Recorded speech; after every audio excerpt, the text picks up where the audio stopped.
Welcome back. We missed you. This is episode 247 of the Life in Stride podcast. This is a banter between me and Danny. Chris took the night off. We actually gave him the night off. We were able to start early, and he was still in church groups. But we went over Danny's Mesa Marathon, really. There's a couple nuanced topics in there that we riffed on for a bit. But really, we kind of dove into, does Danny have what it takes to break 240? And you'll find out our answers to that in this episode. We hope you enjoy it. If you do enjoy this podcast regularly, we ask you do a couple things for us.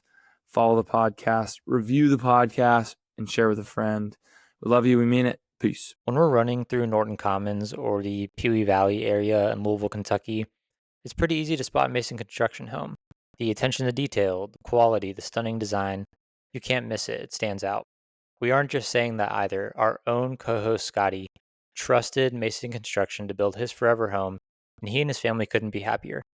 Don't tell Scotty this, but we're at his house a lot because we love the home. He's all right too, though. If you live in the Louisville or Southern Indiana area and are thinking about building your forever home or doing a remodel, there is nobody else to trust with this project than Mason Construction. The link to their website is in our show notes. Click on the request information option and start the conversation about what your forever home could look like. Absolutely. I always just hit it right off the bat, Danny. Got to hit that record button, you know what I'm saying? What are we singing today? I don't have any songs, man. That's such a lie. I'm trying to think of what I listened to last. You know what song just popped in my head? I love rock and roll.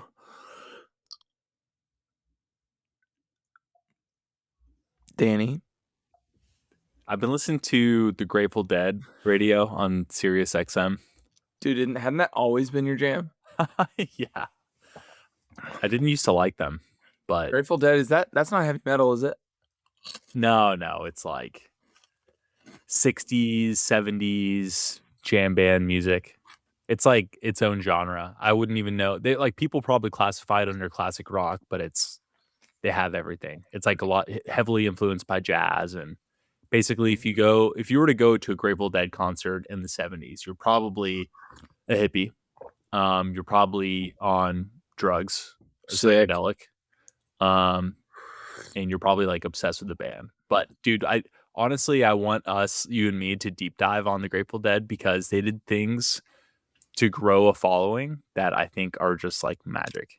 And one of the things was they had people come in and record. They had like a section, like a VIP section for people who recorded their live shows, because their live shows, no two shows were the same. Every song they would play it a little bit differently and do a different jam. And, some songs would go on for 5 minutes, sometimes 10 minutes, just depending on how they're jamming at that show. So basically, if you go into this recording section, they'll let you record it and keep it and trade it, but you can't resell it. But you can trade it and be like, yo, I was at this track has Morning Dew London 1973 on it. And you'll be like, oh my gosh, like that's the best recording of Morning Dew ever. Take this one, San Francisco, 1969, playing in the band. Super interesting. So actually. It's like collector's items. Yeah, it is really interesting. And it's all under like this, like the Grateful Dead. Like you think of it as like your dad's band. If you ask your dad about the Grateful Dead, he'll be like, oh, those old guys, but it's like really kind of this genius like marketing thing they did. And I don't know if they did it on purpose or not, but I feel like they did. Oh, wait, hold on. That's today's music history lesson.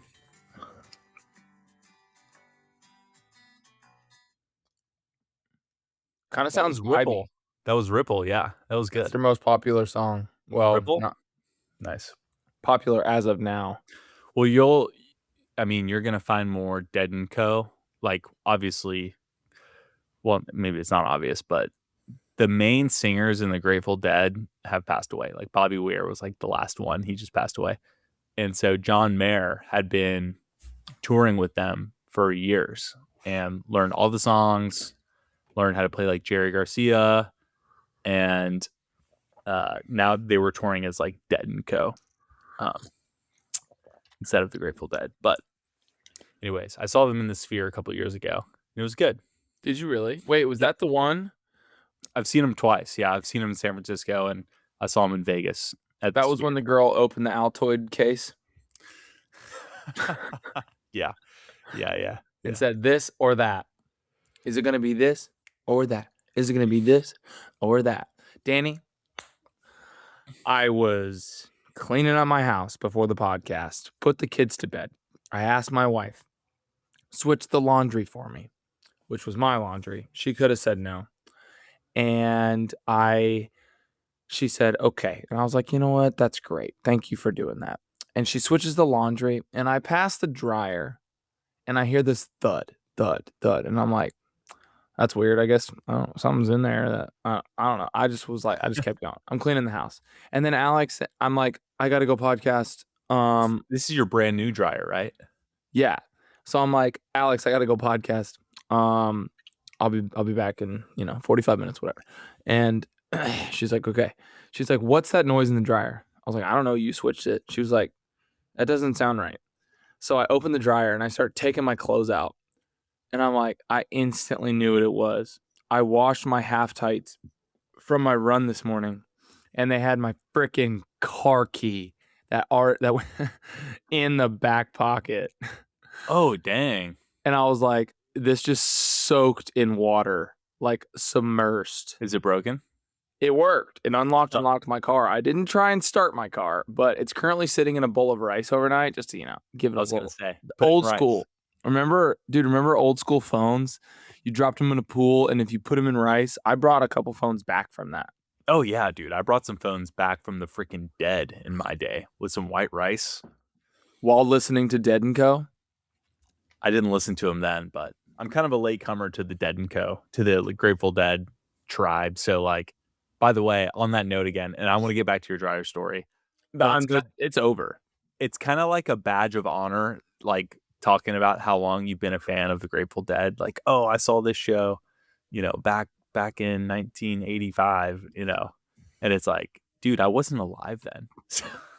It's like, I'm sorry, but anyways, We are so young, dude.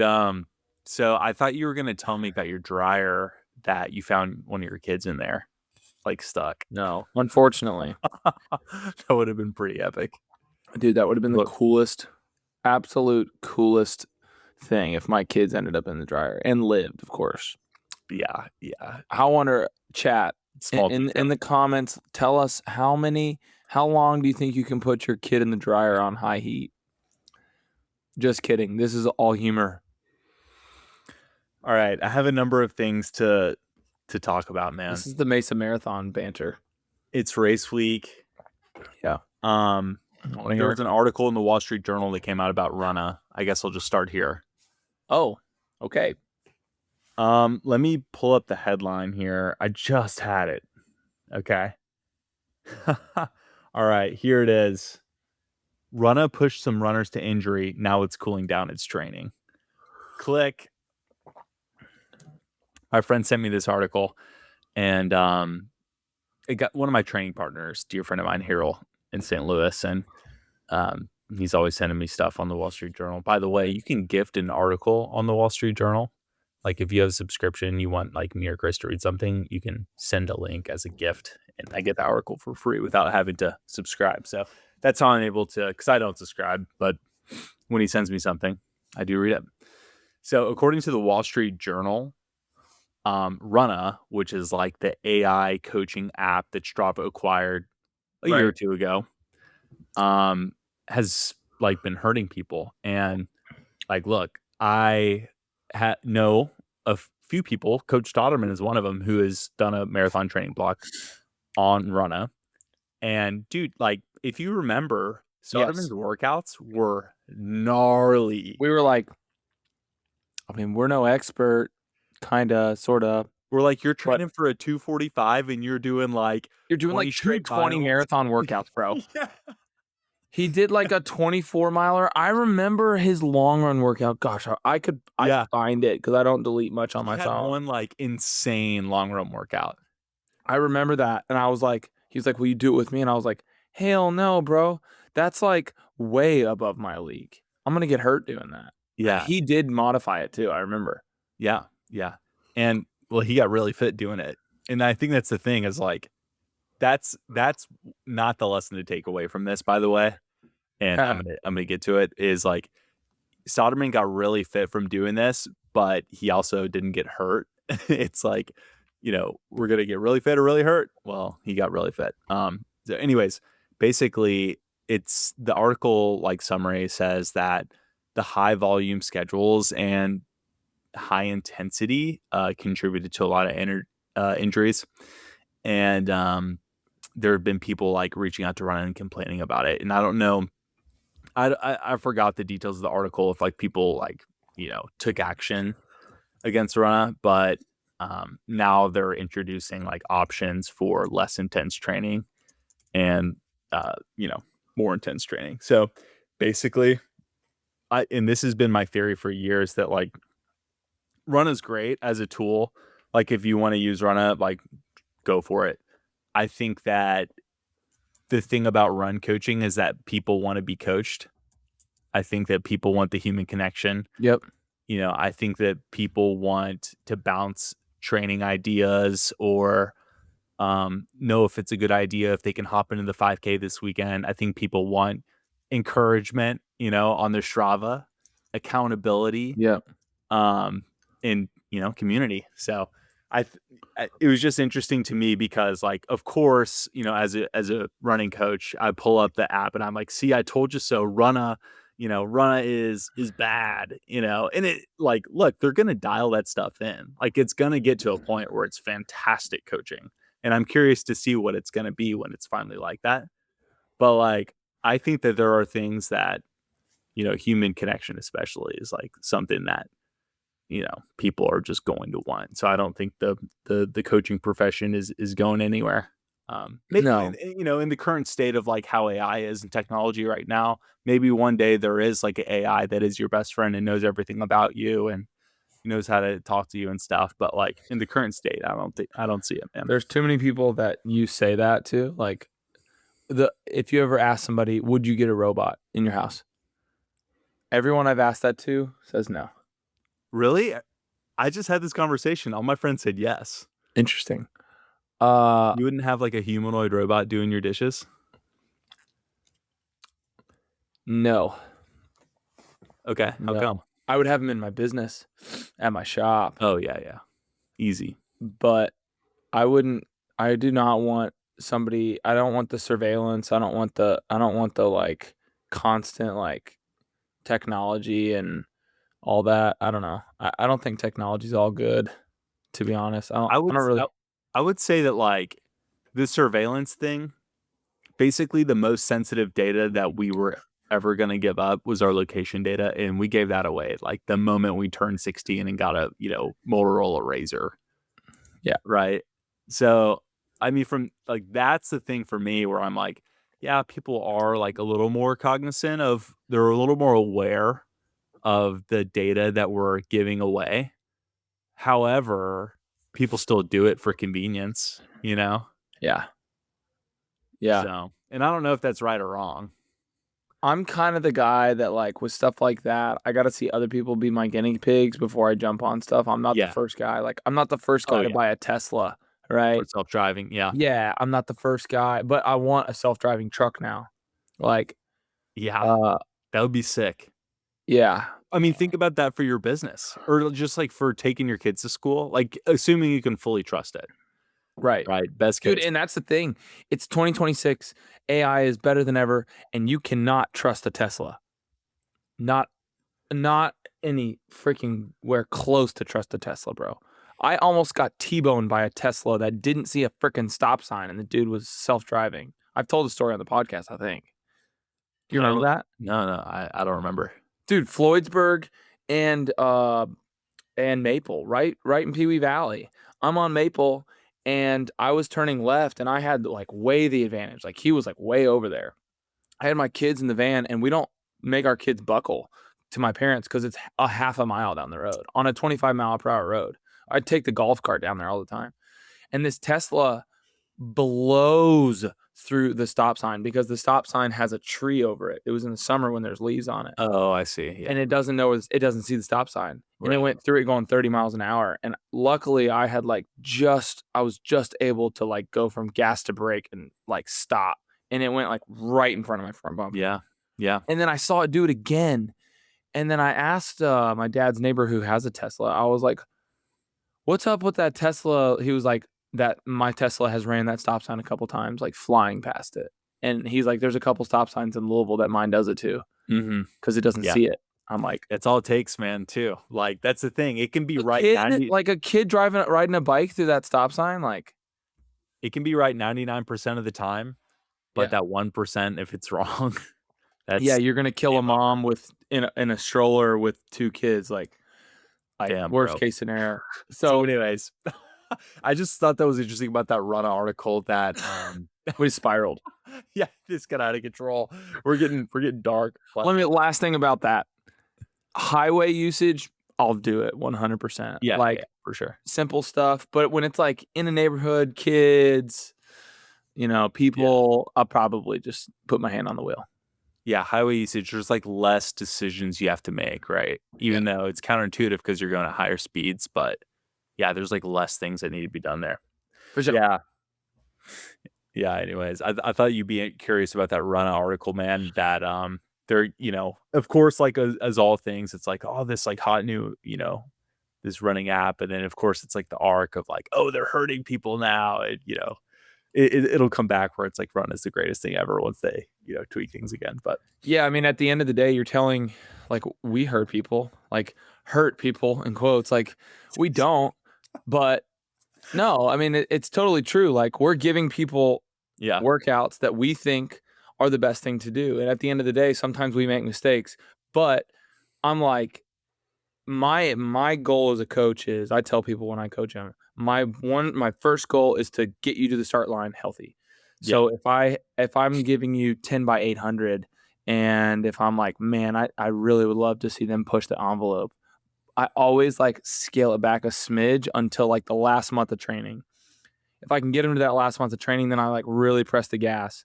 But until then, it's like, okay, let's try and like pull back a bit so that we don't get to the start line injured. Yeah. But do we hurt people? No, we don't directly hurt people. But like, at the end of the day, I mean, I've hurt myself multiple times by just like racing a buddy on a Wednesday morning. Yeah, I think people understand injury is part of the sport, right? Yeah, and it's a risk. It's a risk of training really hard and running volume and intensity. Yeah. I've been incorporating a lot more like critical velocity and VO2 stuff about once every 3 to 4 weeks. Yep. And just to give like if they're not racing, I'll just like, give them like a hard workout on a random Wednesday. And yeah, I think that's I do the same. I do like every 3 weeks I go VO2 stuff. Yeah. One of my favorites is the 3x1K, 4x800, 8x400. And that's higher volume. You can scale that back. But I did that workout during this block and then hit 1 mile after it at marathon pace. And it's like, that's my favorite thing to do. It's like hit a VO2 workout and then like hit 1 or 2 miles marathon pace because you feel so good. Sounds hard. Yeah. Do 1 or 2 miles of marathon pace. That's nothing.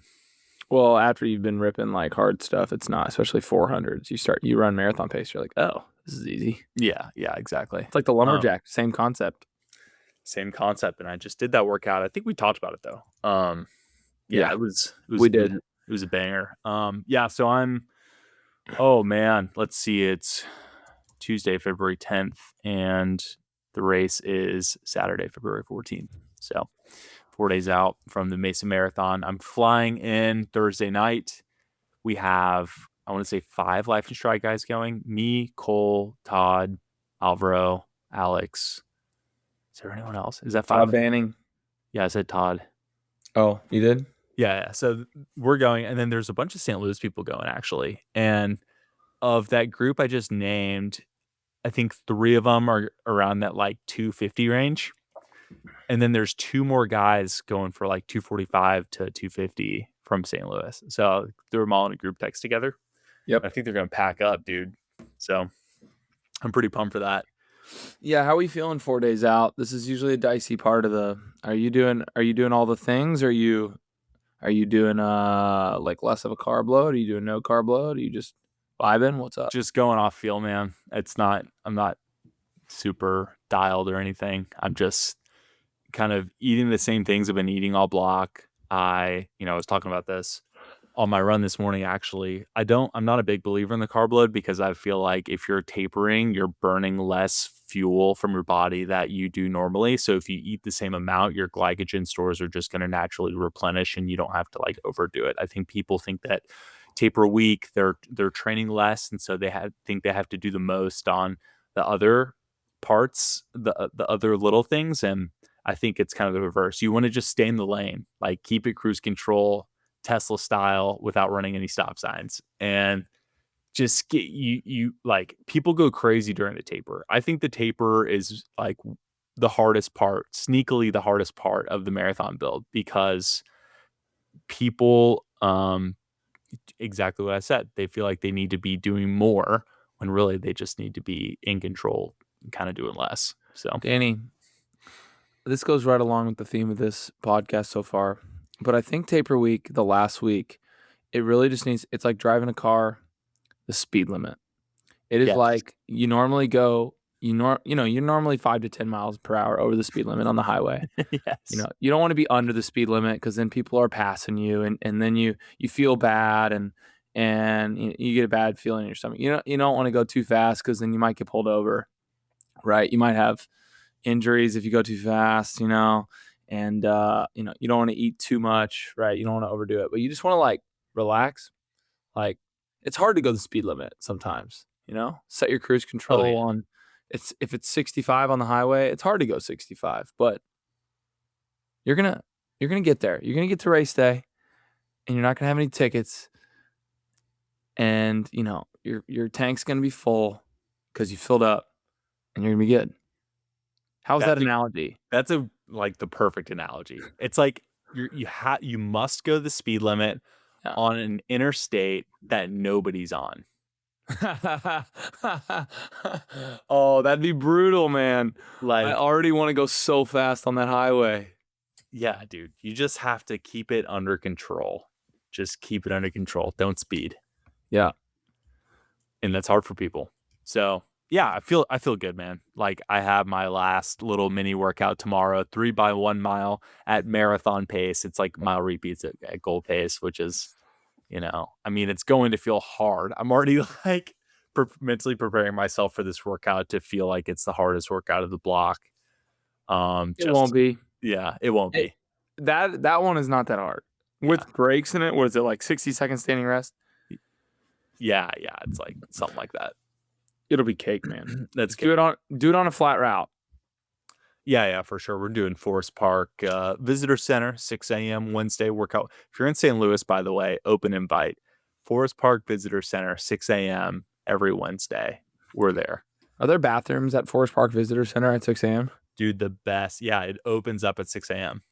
And the bathrooms are inside. They're empty. They're clean. They're spacious. It's like, dude, your bathroom in Seneca Park and my bathroom at Forest Park, we are not the same. You guys are living in 19. Dude, it's a prison. You guys are living in 1930. We're living in 3030, bro. Like actually, it's not even a prison. It's like a prison from like World War One. Like Seneca Park bathrooms. Yeah, I mean that's a little before 1930, I think, but yeah, World War One. Yeah, somewhere in there. Yeah, technically, I did essentially just say the same thing. When was World War One? What year did it start? Oh man, I don't know. I should know this. 22 maybe. And World War II was in 40. Oh, dude. World War I began on July 28, 1914, when the Austria-Hungary declared war on Serbia. Basically, the Archduke Franz Ferdinand was shot. He was assassinated. Yep. Right. There we go. All right. Anyways, back to the Mesa Marathon. Serbia's low-key good at Winter Olympics. Sorry, back to the Mesa Marathon. Yeah. So you're driving the speed limit this week. You got your workout Wednesday. You fly Thursday morning? Night. Thursday night after work. Yeah, get in, check in the hotel, shake out run. You going solo dolo or is wifey coming? Yeah, solo. She has work Friday, so she can't work remote. She's got to be in the hospital. But yeah, dude, very pumped. Scotty, I feel like I need you to talk some sense into me on this because I'm having an angel and devil on my shoulder for this race, and I need the voice of reason. I need Scotty here. Can I be honest? Yes. Like, how honest can I be? This is the trust tree. Okay. So before the Indy Marathon, I had doubts. I'm not gonna lie. And here's the reason. I've seen you have good marathons since I've known you well, and I've seen you have bad marathons. When you have good marathons, you hit everything in your training, and you nail it. When you have bad marathons, you don't sometimes. But the thing about Indy was you got a new job right before the Indy Marathon, and that's where my doubts set in about. And you know, you don't want to like tell somebody that before. It's easier to say it after, but like, you know, it was like your job was so hard in the beginning that you just like weren't there, like you weren't locked in, and that's fine. That's just life. And you didn't hit some key workouts. I remember that. I was like, ah, man, I really wanted him to hit that. And I think you were just like so caught up in work, you just didn't care, and I wouldn't either. But for this build, you have hit everything and more. Streak and I just talked about this on a run. And I think that you should listen to the angel on your shoulder on this one because I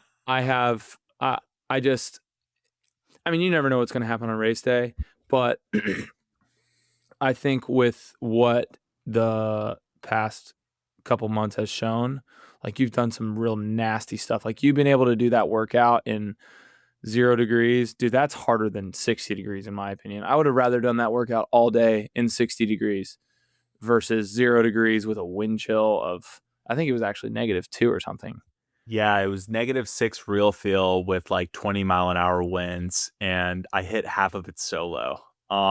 Yeah, that's just, and it snowed while you were doing it. Like you were slipping. It was a 5x5K. Yeah, the last rep I was slipping. The 5x5K on 1K float, the 5K average was probably around like 608 for all of them. And then the 1K float, I probably averaged like 650.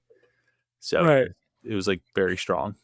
Yeah, that in itself, that's enough for me to know that you're going to have a good day. Because that is not easy. That is such brutal conditions to be running that fast. Granted, you weren't like quite at marathon pace, but I don't think it really matters, man. I agree with what you're saying. I think like the training block, you know, for what the cards have been dealt with the conditions and everything, I think like couldn't have gone better. Yeah. But the angel on my shoulder is saying, Danny, stick to the plan, be conservative through half, go through it 120, 119 mid. And then the devil on my shoulder is saying, dude, you want that sub 6 minute pace average. That's on you want that on your life resume. So the devil on my shoulder is telling me to go through half at six flat average. What's the weather? Oh man. I saw this morning it was 47 and clear at race start. Let me double check. And then I'll give you, and then I didn't realize that's what the angel and devil were saying. Yeah, that's well, still, whatever. That goes into what you're thinking, but yeah. So let's race is on February 14th. All right, I'm seeing 51 is the low that night. Okay. So you're going with the low the night before. Gotcha. Yeah. Which is essentially what it'll be the next day. Okay. Sometimes it actually gets lower than that by a bit. Let's see what the hourly is. Hold on. Mesa might be a bit different because it's 61 degrees right now, or 61 is a low tonight in Mesa. Yeah, and that's what it's going to be at 7 a.m. That's the lowest it gets at night. Where, let's see what Apple weather says, which I trust the least. I trust it the most. I feel like Apple's given me 50.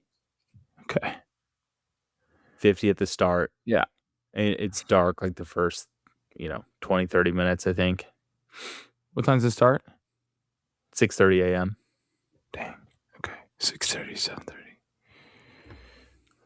7:30. Yeah, dude. So by finish time, it'll be 55-ish, 56. Feels like yeah, the feels like 59. is. That's a little warm. That's a little warm to I would listen to the Angel. yeah. I would in those conditions. Yeah. That's like right on the cusp, man. That's not warm, but it's not cold.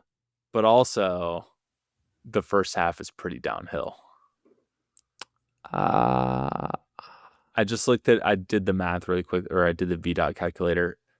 The difference between me going through half at 6:04 average and going through half at 6 flat average is like a full minute. That's aggressive and a half. Yeah, I would. Man, I What do you think Chris would say if you were here? probably go out conservative. Yeah. Green light days are different. Everybody gets weird. Like green light is like lower than 45 at the start, and like in the 40s the whole race, in my opinion. And that's where you're like you can risk it. Yeah. I'm different on because I haven't. Man, it's been so long since I've ran in above. Like today was the first day I've run in above 40 degrees in probably like 2 months. So I kind of forget how warm 50 can feel, especially late in a race. But on the other side, I'm like, I don't know. Sometimes I just need to go out and learn the same lesson over and over again and send it too hard and blow up. Who cares? Yeah. You're really fit right now, man, and I don't think you're overtrained. You were overtrained for Indy. That was my opinion. I think you were doing too much for like the mental strain you were in. I just like felt it in you. You might disagree with me there, but that was just my opinion. But I think you're like really dialed this block in the 90s. Like you're at that like 90-mile week. So it depends on how you like to race. Like, do you like to negative split or do you like to positive split? All my best races I've raced have been negative splits. So well, go out and feel how hot it is, man. Get on that start line, and usually for me, man, when it comes to like settling in to a pace in the beginning of a marathon, it kind of comes naturally. It's like whatever pace you don't have to push at. Like what pushing feels like. It's like half marathon push. Yeah. If you don't have to like press the gas, if you can kind of just ride and feel it a bit, like not to get like cringy, but just like feel it out. And usually like I'll be like 5 or 6 miles in and I'll be like, oh, that's like the fourth, 6:02. Like, and I was like, okay, I guess 6:02 is my number. Where for right. Houston, 5:58 was my number. I just like kept hitting 5:58, 5:58, 5:58. It's all the same, but I would just like gauge your effort. Like if you start sweating a lot in the beginning, that's what I did in Chicago. That's the lesson I learned. I had beads of sweat rolling down my face at mile 2, and I didn't think anything of it. Where after Houston, my arms were cold until mile like 16. Physically my skin was cold. Yeah. So gauge that, because What'd you go through half at Houston? 1:18:30 on the dot. Yeah, dude. Yeah. Well, that's what the guy next to me had. I didn't get it, but I don't know when he started, so it was like right around there. I negative split by a minute, so I think it was 1:18:30 because I went 1:17:30 on the back half. Oh, nice. Okay. But this race isn't about me. This is about you. And I think I don't know. I would give it a couple more days before you decide, man. Like Totally. It's such a tough decision. For Houston, I was mad. Which I don't know how mad you are after Indy, but Houston, I was freaking mad, and I was like, F it. I'm going hard no matter what. I'll blow up again. Yeah. And I'm gonna go hard because that made me mad. Yeah. Chicago blow up. And you did the exact same thing as me. Yeah, I'm not mad, you Yeah. know. I'm happy to be here, happy to be racing and in Right. a good place mentally. I'm not, I feel like if I go into something mad and unrelaxed, then I'll probably like take it out too fast or something like that. But You're giving me angel vibes, yeah, well, but we're not going to know until Saturday at these 6:30 a.m. these horns are holding my halo up. It's a bad joke. All right. Okay. We got the best. Oh, by the way, I'm texting with Rory right now. So updates. Linky? He's racing the half at Mesa. Is he? Yeah. Cool. Yeah. So he's gonna be there. Tell him to wait up for you. We're gonna link up. We're gonna Better, because he keeps promising a beer after these races and he never pulls through. Honestly, I don't feel like he'll have a ton of obligations at Mesa. It's kind of like his home turf, How far is Mesa from Flagstaff? Probably 2.5 hours. Oh, so he can just drive there. Yeah, he'll probably drive there a day before, I would guess. But yeah, he's racing the half. I need to text him back after this pod, but yeah, so it's gonna be super fun. I'm looking forward to that. Yeah, Life in Stride shakeout, very low key, at an undisclosed location, morning before the race. So hopefully, we'll have a good turnout for that of our Life in Stride members. Do you want to open it up to anybody? Comment on the podcast if you want to comment on the podcast and or DM us on Instagram. Yeah, DM us on Instagram or shoot us an email, otqboys with a Z at gmail.com, which brings me to my next thing, Scotty. Have you checked the email like after work today? I don't have the email on that phone. we got probably the funniest email I've ever read. If we could talk about this, right? Send it to me first. No, it's very just funny. It's not like inappropriate. Okay, send it, hit it, rip it, read it.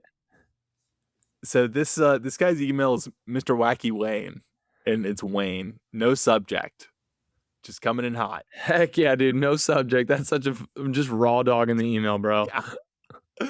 This gives me the vibe like he just like typed this up in 10 seconds because there's no subject. But it's so funny. Like, all right, here we go. From Wayne. Greetings, Life in Stride boys. Longtime listener to the podcast. Every episode on Spotify completed. Today, mid-run, or shall we call it peculiar bodily motion, I came to a most startling and oddly wholesome realization. Danny's aversion to all things fecal has a most dramatic origin. The story must be unearthed. Another day, another tiptoe, Wayne. What the frick? Dude. I'm like, Wayne. That like I emailed him right back. I said, Wayne, thanks for sending the best email we've ever gotten. We're about to record a Banter episode, and I plan on reading this on the pod. We shall address my trauma, Danny. Dude, do you need a therapist session to work through this? You want to be my therapist right now? Yeah, who hurt you? Who saw you pooping as a child and you didn't want them to see you pooping? Dude, I will say that like pooping just in general is a most humbling thing, like you're ever in the bathroom and like you're just mid deuce and someone opens the door, you forgot to lock it, and like sees you there, you're in a vulnerable position, your pants are down, things are coming out of you that like you don't want anyone to see. It's very private, right? It's a private matter. No pun intended. Do you agree? Yeah. Yeah, yes, I try not to think about it too hard, for real. Well, everyone gets that feeling where it's like, I don't want anyone to know that I exist right now while this, in the 5 minutes that this is happening. Yeah, I went on my run this morning and I had 4 dudes laughing at me and they said, man, I wish this camera zoomed in. They turned around and stopped. And I was like, how embarrassing. It's humbling for sure. So, okay, just take that context, right? The thing that I was talking about on the podcast isn't an aversion to poop. Like, I really don't care. I really don't. It's the fact that you take that experience, of which everyone does, freely admit, Everybody poops. Everybody poops. And we talk about it so openly on this podcast to thousands of people who we've never met in our entire lives. And that it's so blasé. That was my criticism. I'm like, do we really want people to think about us pooping? And my answer to that is no. I don't want to think about them pooping either. See, I think you just have better manners than me because I don't care if people think about me pooping. Well, that's clear. That's clear. Yeah. I mean, yeah, like I think I think one of the funniest moments of it's really the funniest moments in all of like my life in 30 years of life is the 1 hour before a major marathon.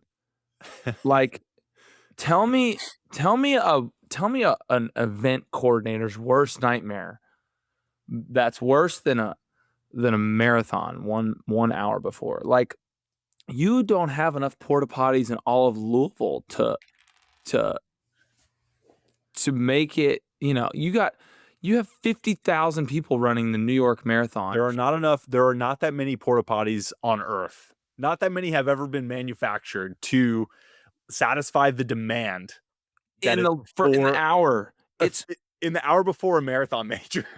It's like it's nowhere on Earth. Like you go to a football game, you go to, I think like Texas Stadium or Michigan Stadium has over 100,000 people. It's like one of the biggest stadiums I think Michigan has. And like, even in that scenario, you got people eating crappy food and drinking beer. They aren't going as much. They aren't even going pee as much as marathoners have to freaking go number 2 before a marathon. Like you get 50,000 people who are so incredibly nervous. And they like that just, I was thinking about it before Houston. I was like, that is the funniest thing. Dude, I related to this. So the Super Bowl, Bad Bunny, the halftime show. Mm-hmm. I read this stat that was like there was like a water there was like water demand in New York City during the halftime show went significantly down for the 50 minutes that it was playing. And then the moment after, water demand spiked to the equivalent of 760,000 toilets flushing at once in New York City. Dude, that's comical. It's comical. All right, back to your point. You're so right. That is a hilarious story, and that deserves to be told on the podcast. I just think it's a funny thought. I mean, it's a funny thought. Like, you just can't. It's like nowhere on the planet can you find that many people that nervous at once, unless you can prove me wrong. I just can't think of it. Because they're all doing individual sporting events. Like they're not watching someone doing a sporting event. They are doing their own sporting event that they've been training for, and they're nervous as frick. Right. Because marathons are hard. It's also like funny that, everyone has to go and do this like vulnerable thing.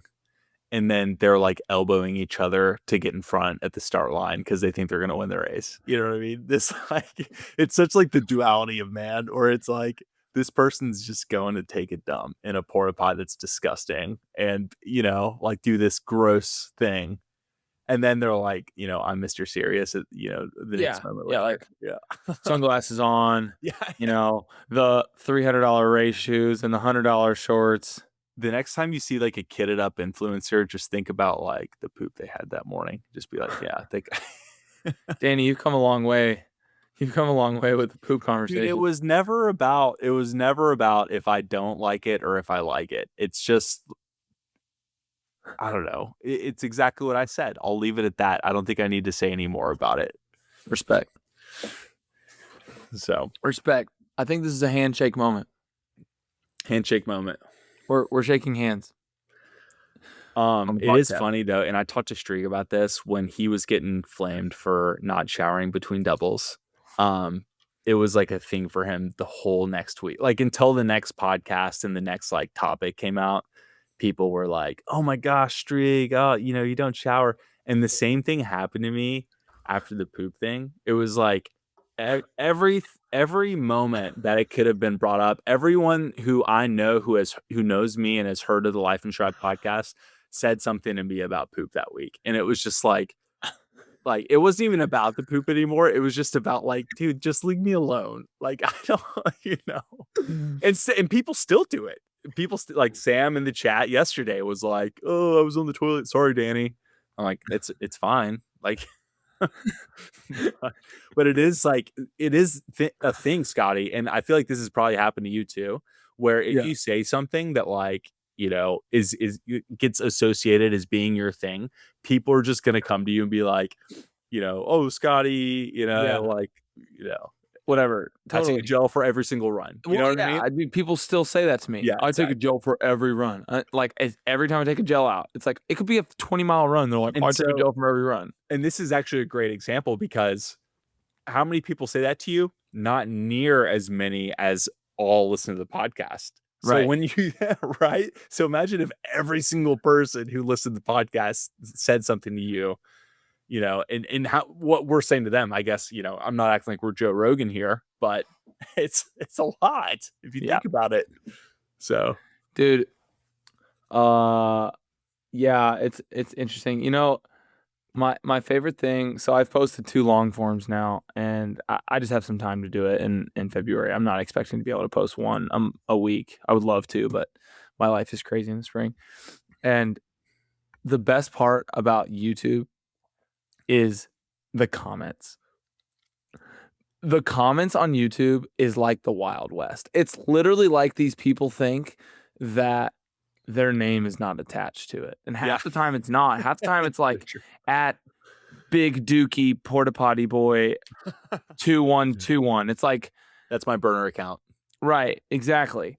And dude, the comments on my last video are freaking hilarious. This dude goes, what did he say? He said, "This video is what ADHD feels like." Alex said, "I watched your video." She was like, "That was chaos." I was like, that's what's going on inside my brain, in case you're wondering. Oh my gosh. I haven't watched it. I can't wait to watch it. It's extremely entertaining. It's essentially an Instagram reel in a 14-minute video. Oh my gosh. Because it's like there's that many cuts. There's probably, I don't know, 300 cuts in it. How long did it take you to edit it? Maybe 4 or 5 hours. Oh my gosh. I mean, yeah, like, brother, you'll see like a ton of text. I don't do subtitles. I only put in text when it's like funny or serious. But like all the other stuff, I just talk. But there's no talking clips. There's only like 2 talking clips.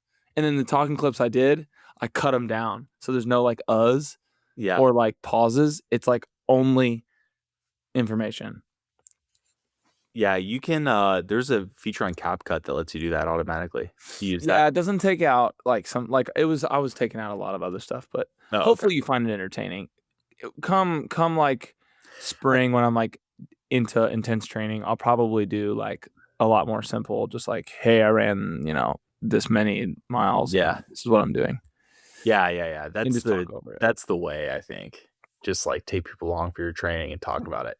But what you're doing is really great. I really enjoyed your first one. I'm excited to watch your next one.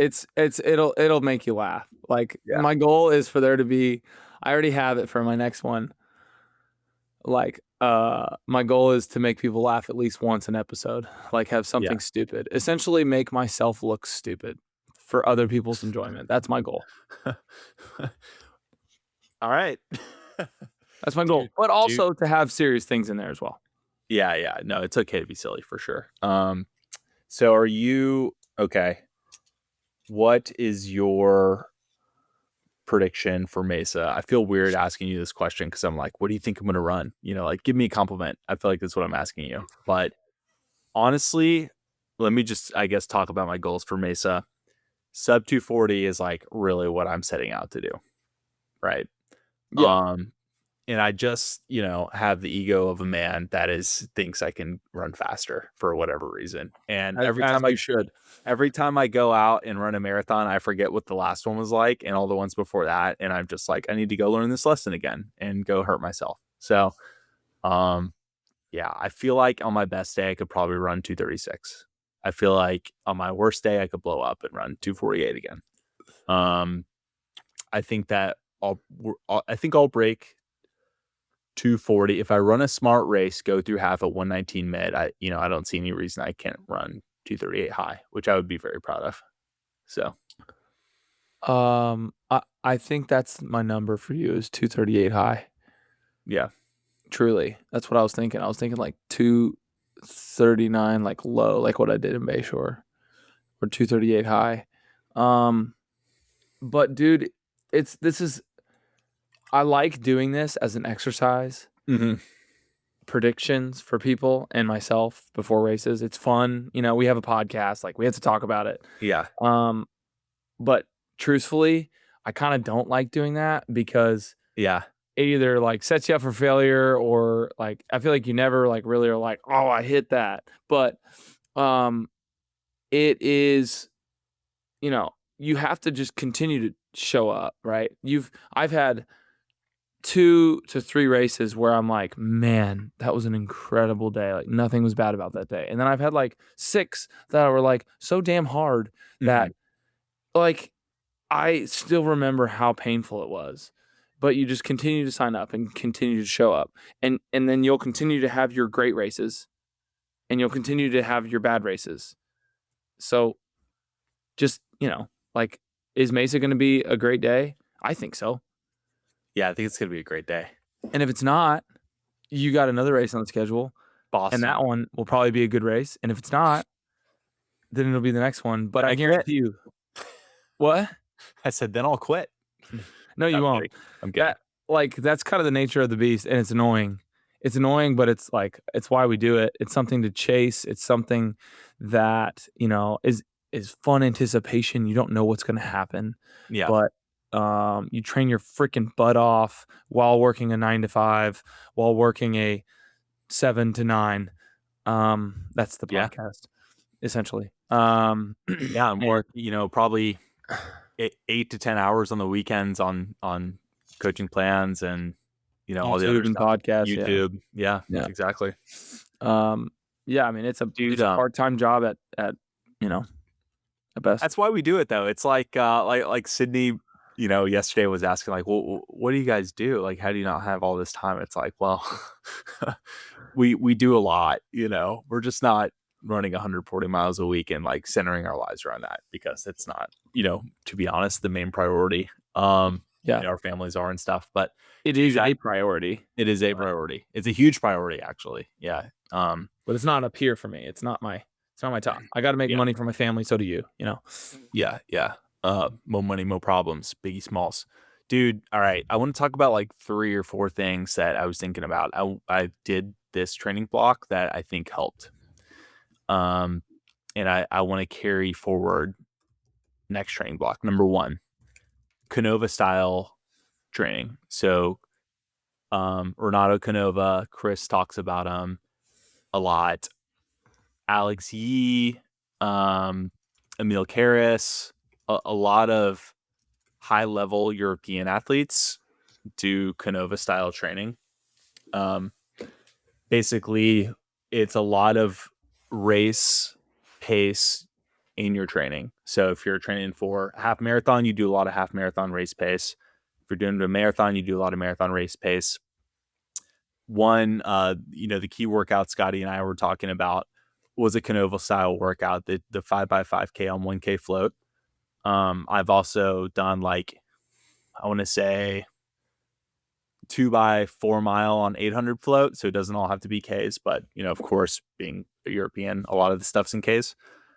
Dude, I just think that's so good to be able to run marathon pace on a pretty honest float, 30 seconds or so, 45 seconds slower than goal. And I want to carry that forward. I think that I was able to very comfortably run goal pace. Yep. So that's number one. Number two, racing into shape. Dude, I've raced. I mean, the whole premise of this series on YouTube was 8 races in 12 weeks. Like, how fit can I get, and am I gonna blow up? A couple of those races got shuffled, moved around. Like, one was last weekend where basically I was just pacing my boy Gustavo in the 15K. And so, like, okay, I still did 6 races at full send efforts, spread out every other week, basically on average. And did that help? Yes. Like, absolutely, no doubt in my mind that when I go, set a 5K PR 16:38 and then hit steady miles after that, that is a stimulus that overall, you're averaging 70, steady miles are 6:25 pace, and then you go run, 5K at 5:20 pace before that. It's like that averages out to be like a lot of fast miles in a workout. Yes. So I think, also another thing about racing is during your training blocks is you're squeezing out efforts from yourself that you wouldn't otherwise be able to do during a regular long run or workout. And whether that's because of race day magic or the lock-in effect or just other people being around. Correct. I think it's just like such an advantage. And so, like, for you and your build you're running Boss with Alex, right? And your A race is Bayshore, is that right? Yes. So in your plan build, A, but yeah. yeah, okay. So like you have the Triple Crown, you're gonna have KDF. Like, you should be, I think, hopping into a ton of races so long as you stay healthy, right? It's high risk, high reward. And I felt like actually like Rantage Band was one of my inspirations for that. He's just racing marathons and half marathons all the time. And look, I was doing 5 mile, 5K, 20K, 12K, etc. Yeah. But it's like, yo, you can go run 20K at 5:50 pace. Or you could do like a steady state long run of 13 miles at like 6:25. It's like, what do you want to do? Well, I want to go run 5:50 pace. And it's, I'm going to be absolutely shot for the rest of the day, but Right. it's, a stimulus. So that's number 2, racing into shape. Number 3 was dialing in my diet. I've talked about this a lot. Dude, I have just been super aware of how I feel when I'm eating and like not overeating. That's the main thing. Like, look, like there's a pretty simple science to all this, and it's the more power you have pushing less weight, the faster you're going to go. Yes. And the science behind weight loss is if you consume less calories than you burn, you're going to lose weight. And it just so happens that like whole foods, nutritious foods aren't extremely calorie dense, like highly processed stuff. And so you get a lot more full and you can eat a lot more food when it's a lot better food. So that's my strategy right there. A lot of chicken and rice, a lot of baked veggies, a lot of like dried fruit for snacks, not drinking any of my calories, like don't drink alcohol, NA beers. And I love NA beer. Like, Yep. I joke, I never skip dessert. I have those Yasso bars. I have Greek yogurt and berries for lunch, and so I'm not super regimented. I just buy the right things and try and resist buying snacks at Costco. I'm not perfect, and I'm not going to act like I'm, the poster child for, diet, but it has helped. And I'm going in probably an average of 10 pounds lighter than I did at Indy. And That is massive. Could you it's imagine massive. putting a 10-pound plate like that goes on a barbell on your chest and going to run Mesa? Yeah. You'd be like, I don't know if I can do that. That would get And then, really hard. yeah. And then even on top of that, just like having to layer up for these runs and training workouts and 3 layers top, 3 layers bottom, during snowpocalypse, and then going to one singlet, one pair of half tights and shorts and the fastest shoes to ever exist, Fast R3s. So it's like these things stack up. So those are my 3 things that I did differently this time around. Yeah. And like they all added up. Like, I want to do all those things every time again.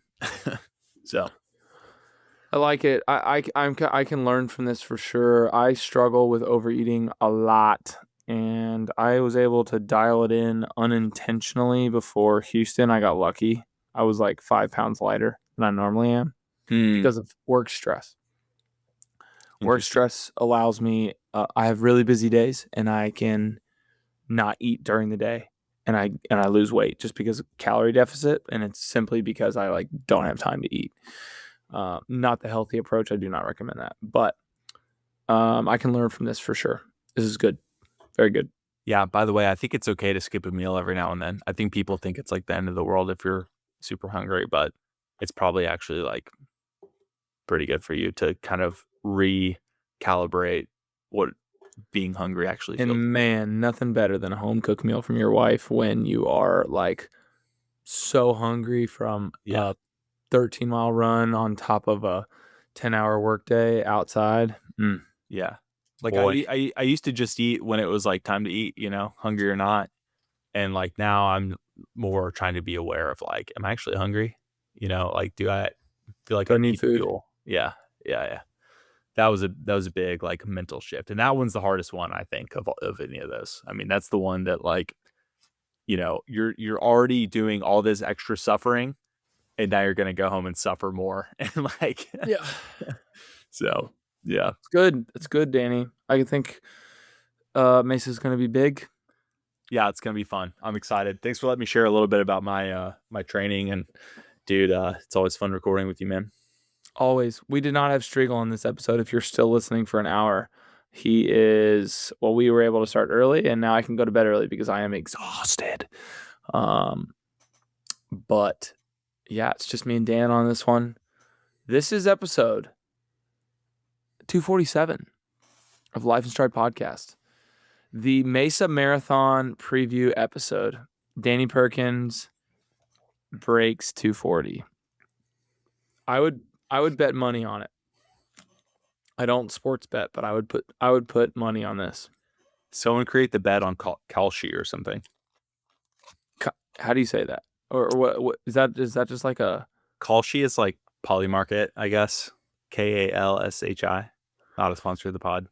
Actually, don't do that. I think these gambling apps are just totally bad for society. I mean, it's good that they're regulated, I guess, because it's a vice, but I think that a lot more people do it now that it's widespread versus if it weren't. And I think it's going to be like the next like big, you know, big tobacco or like, you know, stop gambling addiction. I think it's going to be the next like epidemic that you read about in the news. That's my hot take. I don't think you're far off. Yeah.